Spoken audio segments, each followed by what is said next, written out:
स्वागत है, नमस्कार। एक चर्चा हमेशा से रही है। अक्सर जब भी मैं इंडिया में जो पॉलिटिकल पार्टीज़ हैं, जो राजनेता हैं, जो बड़े-बड़े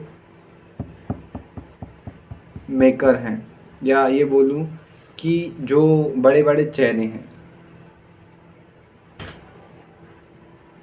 अक्सर इंडिया में ये चीज़ बहुत ज़्यादा फॉलो करी जाती है कि जो पॉलिटिकल पार्टीज़ हैं वो एक गेम खेलती हैं।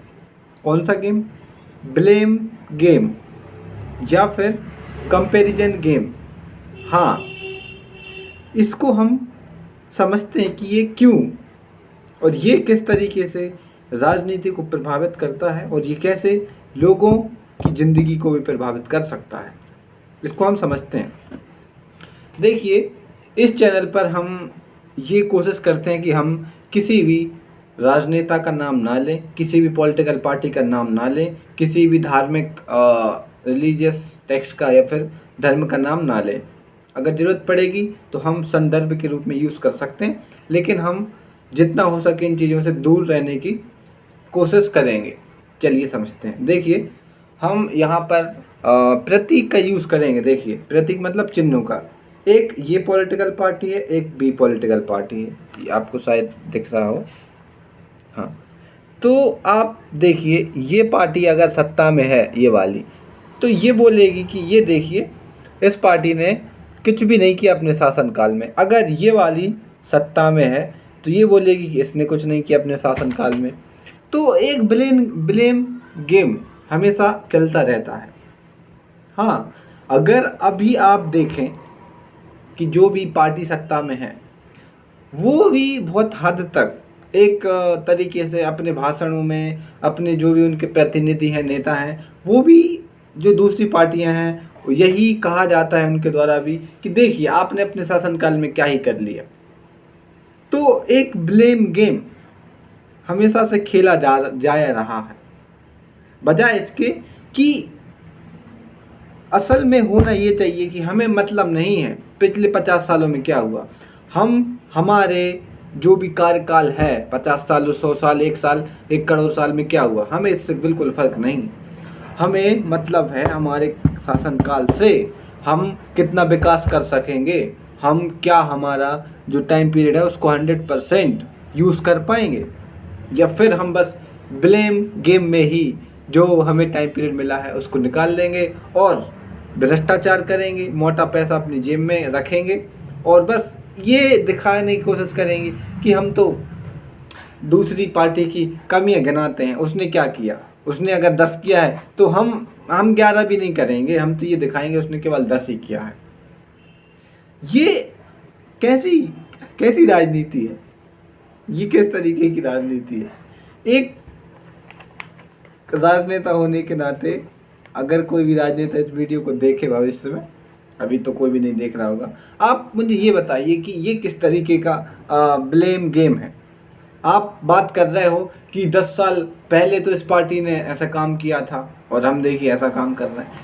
क्यों क्यों ज़रूरत है लोगों को ये दिखाने की कि उसने क्या किया था? उसको भाड़ में जाने दो। आपको लोगों ने चुना है, वोटिंग कहाँ गई? कौन सी उंगली से दी? हाँ, इससे वोट दी है आपको। आप अब काम करिए वर्तमान में और दिखाइए कि ये देखिए, घोषणा पत्र दीजिए। आप हर दिन जो भी आप नया काम कर रहे हैं वो दिखाइए। ठीक है, तुलना करना अच्छी बात है कि हाँ आप विकसित हैं उस दिशा में, लेकिन हमेशा से ये बिगुल बजाते रहना कि देखिए उस पार्टी ने अपने शासनकाल में कुछ भी नहीं किया, या फिर देखिए उसने तो देश को यहाँ पे पहुँचा दिया।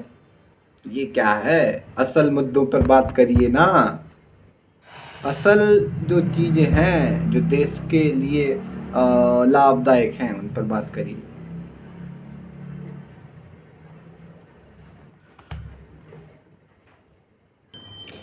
राजनेताओं या पॉलिटिकल पार्टी के द्वारा ये कहा जाना उन लोगों के लिए अच्छा है कि जो पढ़े लिखे नहीं हैं। क्यों? क्योंकि जो व्यक्ति पढ़ा लिखा नहीं होता है वो विश्लेषण नहीं कर पाता है गहराई से। राजनीतिक चीज़ों का, इकोनॉमी का, या फिर जो भी विकास की गतिविधियां हो रही हैं उनका।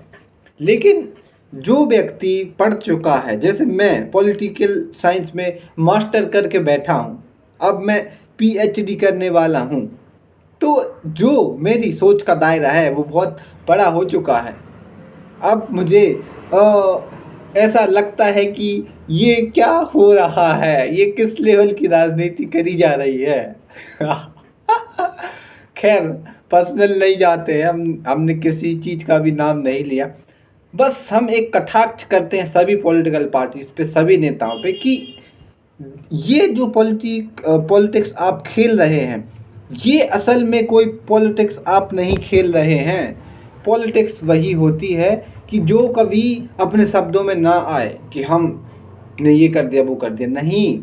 ये किस तरीके की पॉलिटिक्स है जब आपको खुद दिखाना पड़ रहा है कि हमने ये कर दिया वो कर दिया। बिल्कुल नहीं। तो समझिए इस चीज़ को कि ब्लेम गेम बंद करिए। और कंपैरिजन, ठीक है, आप बता सकते हो कि हमने हमारे शासनकाल में ये किया, उन्होंने उनके शासनकाल में ये किया, लेकिन ब्लेम गेम डालना दूसरी पार्टी पर, दूसरे लोगों पर ख़त्म करिए। आप अपना बताइए, आप अपने गिनवाइए। समझ रहे हैं? तो चलिए हम इस वीडियो को बिल्कुल सुखमय तरीके से ख़त्म करते हैं, एंड करते हैं। अच्छा लगा हो तो प्लीज़ सब्सक्राइब कर दीजिए, नहीं करना चाहते तो मत करिए, लेकिन कमेंट में अपने विचार ज़रूर दें, क्या आप सोचते हैं इस बारे में। धन्यवाद।